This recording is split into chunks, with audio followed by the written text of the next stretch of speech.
Good morning, everybody. This is Stephen Pugh of the Home Bible College.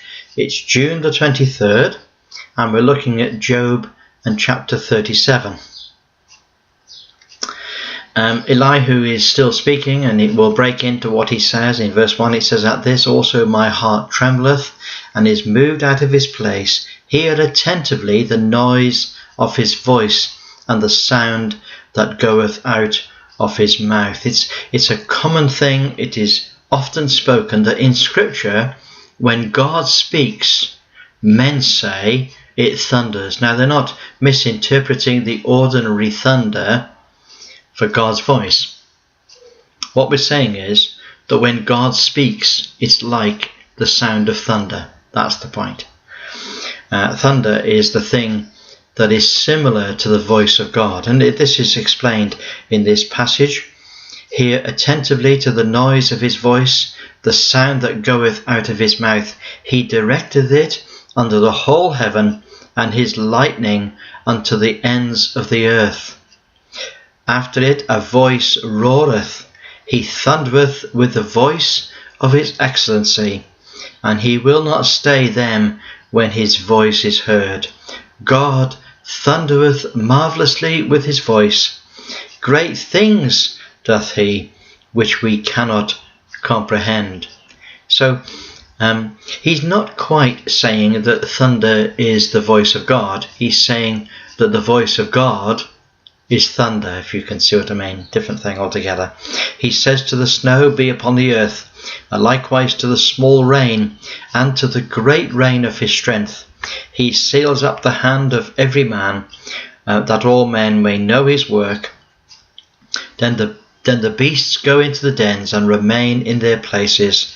Out of the south cometh the whirlwind, and cold out of the north. By the breath of God frost is given, and the breadth of waters is straiteth. He speaks about the rain. He says, verse 13, "He causeth it to come, whether for correction, or for land, or for mercy." Notice that, three things. He says when God brings his rain and thunders and snow upon the earth, it is either to correct men, or it is for the benefit of the land, or it is for his mercy. That's wisdom, actually. That's wisdom. "Hearken to this, O Job. Stand still and consider the wondrous works of God." Verse 23, he brings a beautiful thought at the end. He says, "Touching the Almighty, we cannot find him out. He is excellent in power and in judgment and in plenty of justice. He will not afflict. Men do therefore fear him. He respecteth not any that are wise of heart." So this is about the sum total of the wisdom of man. Okay? Touching the Almighty, we don't understand him. He is excellent in power, in judgment, and in justice, and he will not afflict. Men do therefore fear him. He respecteth not any that are wise in heart.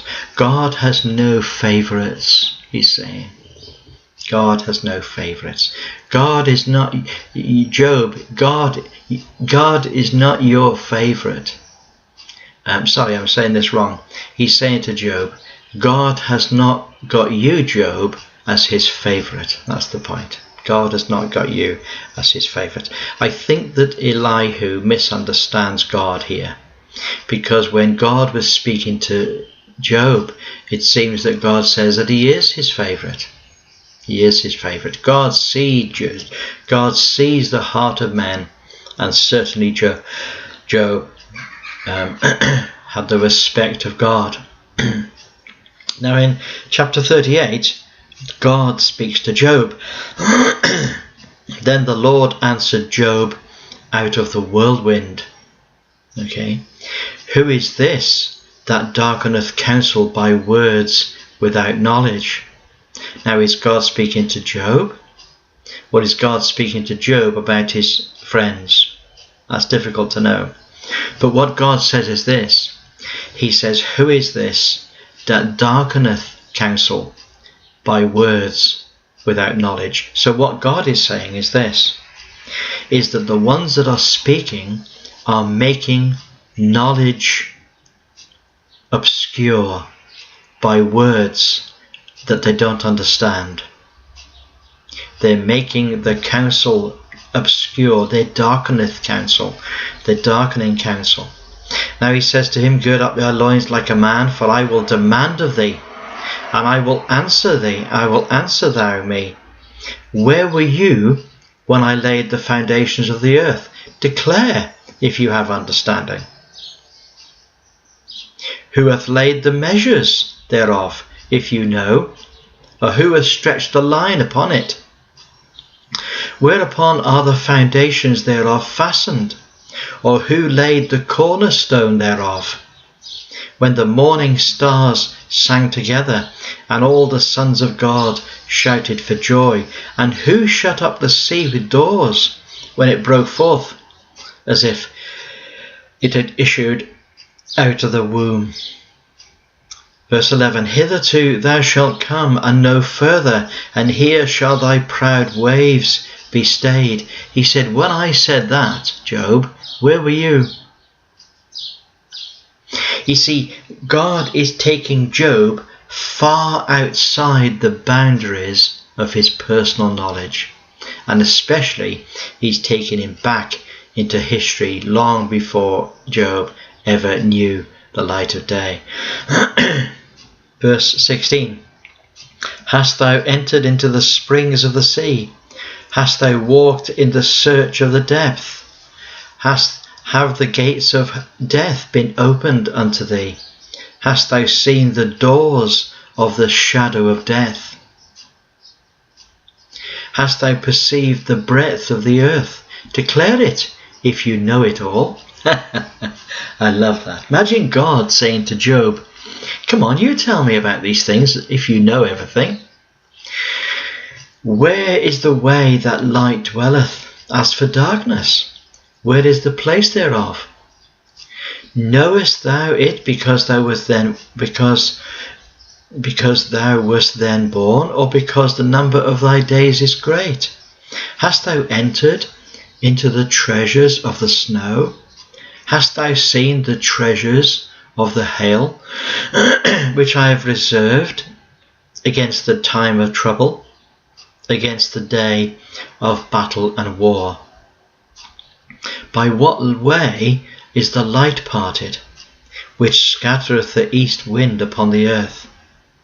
Who hath divided a watercourse for the overflowing of waters, or a way for the lightning of thunder, to cause it to rain on the earth where no man is, on the wilderness wherein there is no man? You see, the things that I do, God is saying, are so great and they're so huge, far beyond your knowledge. You don't know how broad the earth is. You don't know when I cause it to rain upon the wilderness and there's nobody there to see it. He talks about, it says, will they hunt the prey for the lion, or fill the appetite of the young lions, when they couch in their dens and abide in the covert to lie in wait? Who provideth for the raven his food?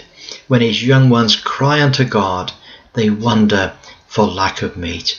Did you know that the young ones, the small birds of the raven, they cry to God? They cry to God for food, and he feeds them. He says, chapter 39, knowest thou the time when the wild goats of the rock bring forth? Can thou mark when the hinds calve? Can thou number the months that they fulfill, or know thou the time when they bring forth? They bow themselves to bring forth their young ones. They cast out their sorrows. Their young ones are good in liking, and they grow up with the corn. They go forth and return not unto them. Who hath sent out the wild ass free, and who hath loosed the bands of the wild ass? Whose house I have made the wilderness, and the barren lands his dwelling. Now verse 9, is a controversial passage. It's talking about the rhinoceros. I'll give you that as a clue. He says, will the unicorn be willing to serve thee, or abide by thy crib? Canst thou bind the unicorn with his band in the furrow? Will he harrow the valleys after thee? He's saying, look, can you take a rhinoceros to bed with you in your house? Can you cause a rhinoceros to plough for you in the fields? Will thou believe him, that he will bring home thy seed and gather it into thy barn? Did you give beautiful wings to the peacock, or wings and feathers to the ostrich, which leaves her eggs in the earth and warms them in the dust, and then forgets that the foot may crush them, or that the wild beast may break them? She is hardened against her young, as though they were not hers. Her labour is in vain without fear. When an ostrich puts her egg into the soil, she doesn't worry about an animal treading on them. She forgets all about them. She's not afraid. She's not afraid.